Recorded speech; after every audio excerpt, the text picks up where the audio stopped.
찬송가 382장 너 근심 걱정 말아라. 382장 찬송합니다.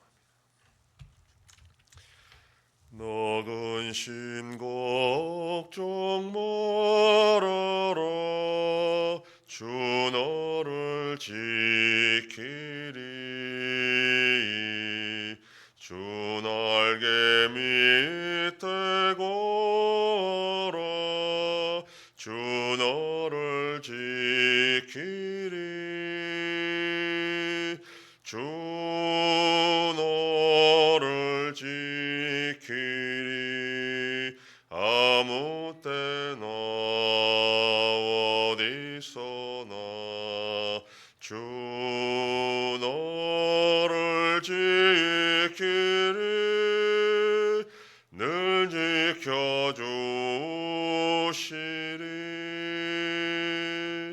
어려워 낙심될 때에 주 너를 지키리.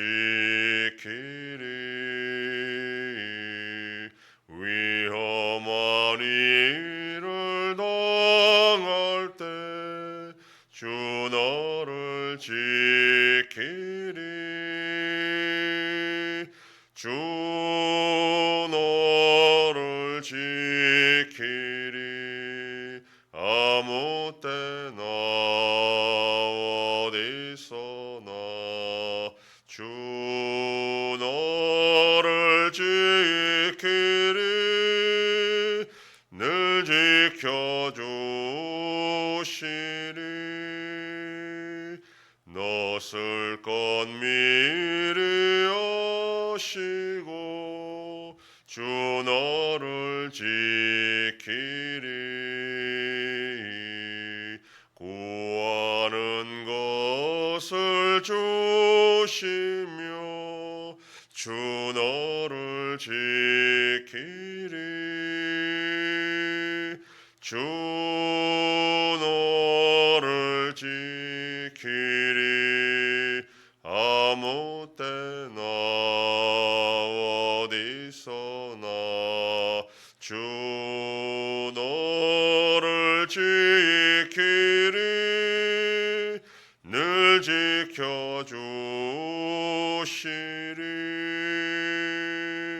어려운 시험 당해도 주 너를 지키리.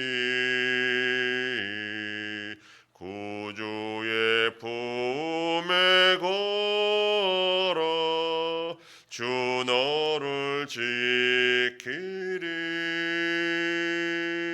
주 너를 지키리. 아무 때나 어디서나 주 너를 지키리. 늘 지켜주시리. 아멘.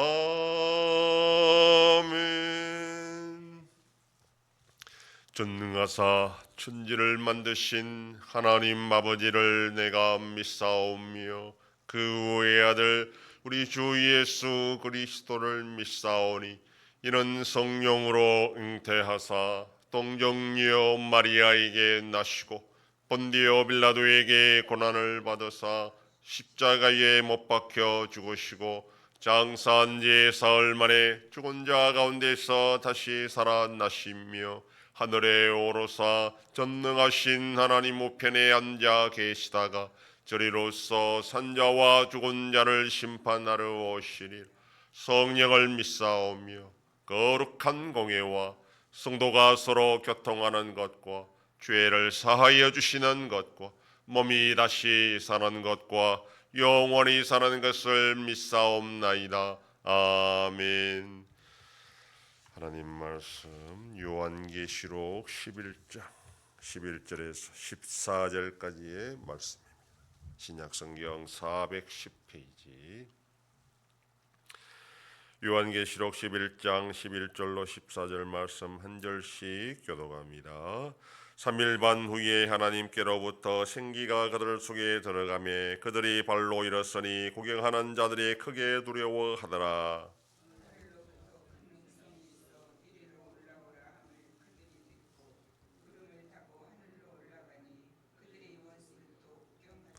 그때 큰 지진이 나서 성 10분의 1이 무너지고 지진에 죽은 사람이 7천이라. 그 남은 자들이 두려워하여 영광을 하늘의 하나님께 돌리더라. 둘째와는 지나갔으나 보라 셋째와가 속히 이르는도다. 아멘. 본문은 두 증인의 부활에 관하여 말씀합니다. 3일 반 후에 하나님으로부터 생기가 두 증인 속에 들어가서 그들이 살아남으로 그들의 죽음으로 기뻐하고 즐거워하던 자들이 두려워하게 된다. 그렇게 말씀합니다. 죽은 자가 다시 살아나는 것이 신기하기보다 두려운 것은 짐승의 힘으로 두 증인을 완전히 죽일 수가 없다라는 사실 때문입니다.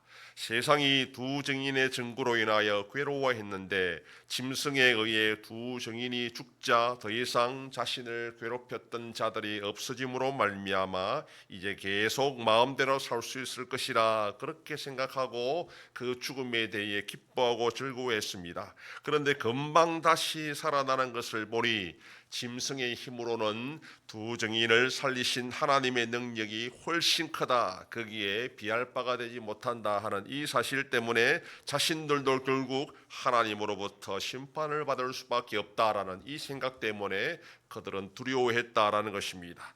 두 증인이 죽임을 당하고 그것을 세상이 기뻐하고 즐거워하는 것은 3일 반 동안이라는 아주 짧은 기간인데 세상이 교회를 비난하고 조롱하고 심지어 파괴하고 없어버려서 교회가 세상에서 완전히 사라지는 것처럼 보여도 그 기간은 잠시라는 것이고 하나님께서는 반드시 역전시켜서 세상이 교회를 두려워하도록 하신다 하는 것이 이 예언의 말씀입니다.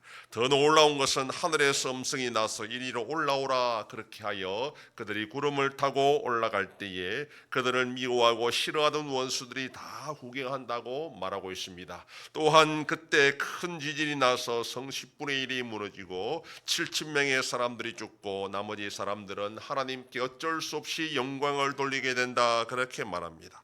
이 12절과 13절의 내용 때문에 세대주의 종말론에서는 최후의 심판 전에 성도들에게 휴거가 있고 땅에 남은 불신자들에게 재앙이 일어난다 그렇게 말합니다. 그러나 13절에서 큰 지진으로 성의 10분의 1만 무너진다는 것과 7,000명의 사람들만 죽는다는 것, 그리고 14절에 분명하게 둘째화라고 있고 셋째화가 아직 남아있다라고 하기 때문에 이것이 마지막 심판일 수는 없다라는 것을 우리가 알아야 됩니다. 부활한 두 증인이 하늘로 올라간 것이나 땅의 큰 지진으로 성 10분의 1이 무너지고 7,000명의 사람들이 죽는 것을 문자적으로 이해해야 되느냐 아니면 상징으로 영적으로 이해해야 되느냐 하는 논쟁이 있습니다. 어떤 식으로 해석하든지 중요한 것은 하나님께서 두 증인의 증언이 옳았다라는 것을 증명한다는 겁니다. 그리고 세상 사람들이 두려워하여 하나님께 영광을 돌릴 수밖에 없을 것이다 말한다는 겁니다. 이 땅의 교회가 주님이 주신 복음 증거의 사명을 감당할 때에 세상은 교회를 공격하고 없애버리려고 한다는 겁니다. 그리고 실제로 특정한 지역의 교회가 무너지고 문을 닫고 성도들이 흩어지는 일도 일어나기도 합니다. 그리고 세상은 이러한 교회를 핍박하고 조롱하고 기뻐하고 즐거워합니다. 그렇지만 주님의 몸된 교회는 결코 무너지지가 않습니다. 죽은 것처럼 보여도 잠시 후면 다시 일으킴을 받아서 하나님의 인정을 받게 된다라는 것이 교회를 향한 하나님의 뜻입니다. 교회의 능력은 인간에게 달려있는 것이 아니고 하나님의 손에 달려있기 때문입니다. 그러므로 세상이 아무리 교회를 공격해도 하나님이 허락하지 않으면 교회는 결코 무너지거나 사라지지 않는다라는 겁니다. 그리고 때가 되면 교회가 옳았다는 것을 세상 사람들이 인정할 수밖에 없도록 하나님이 그렇게 그렇게 만들어 가실 것입니다. 그러므로 세상이 교회를 욕하고 멸시하고 조롱해도 결코 주눅들 필요가 없다라는 것입니다. 우리 주님께서 오시면 반드시 교회와 성도가 옳았다라는 것을 확인시켜 줄 것이고, 세상 사람들이 그것을 분명히 보고 두려워하게 되고 어쩔 수 없이 인정할 수밖에 없도록 만들어 가십니다. 그러면 오늘도 우리는 소망을 가지고 교회와 성도로서 자부심을 가지고 살아가는 복된 하루가 되기를 소망합니다. 기도하겠습니다. 하나님 아버지, 감사합니다. 지난 밤도 지켜주시고 또 이 새벽을 깨우며 주님 앞에 나와 기도하고 오늘날로도 살아가게 하시니 감사합니다. 세상은 두 정인의 증언으로 말미암아 괴로워하여 그 증인들이 죽었을 때 오히려 기뻐하고 즐거워했지만, 그러나 다시 부활함으로 그들이 옳았다는 하나님의 인정을 통해 세상은 어쩔 수 없이 하나님을 두려워하며 또한 영광을 돌릴 수밖에 없다 하였습니다. 우리가 이 땅을 사는 동안에 교회가 참으로 세상으로부터 손가락질을 당한다 하여 낙심하지 말 것은, 하나님이 반드시 교회는 옳았다는 것을 하나님의 능력으로 나타내 보여줄 때를 소망하며 끝까지 믿음 지키고 교회를 지켜나가는 성도의 복된 삶이 되게 하여 주시옵소서. 하나님 아버지, 우리나라와 함께 하셔서 하나님의 은혜와 긍휼로 이 나라가 바로 나갈 수 있도록 인도하여 주시옵소서. 전쟁 속에 있는 나라들을 불쌍히 여겨주시고 속히 평안을 허락하여 주시옵소서. 우리 양손교회 새해를 향하여 나타내심으로 하나님의 놀라운 역사를 경험하는 교회가 되게 하여 주시옵소서. 성도의 가정과 생업에 복을 주셔서 감사가 넘치는 가정이 되게 하여 주시옵소서. 자녀들의 삶 가운데도 함께 해주시고 어린 생명들을 지켜주시옵소서. 연로하신 어르신들 붙잡아 주시며 병중에 있는 성도들을 불쌍히 여기서 치료하여 주시고 회복시켜 주시옵소서. 이 새벽에도 주님께 기도하는 종들을 기억하시고 간절히 구하고 빌 때마다 들으시고 속히 응답하여 주시옵소서.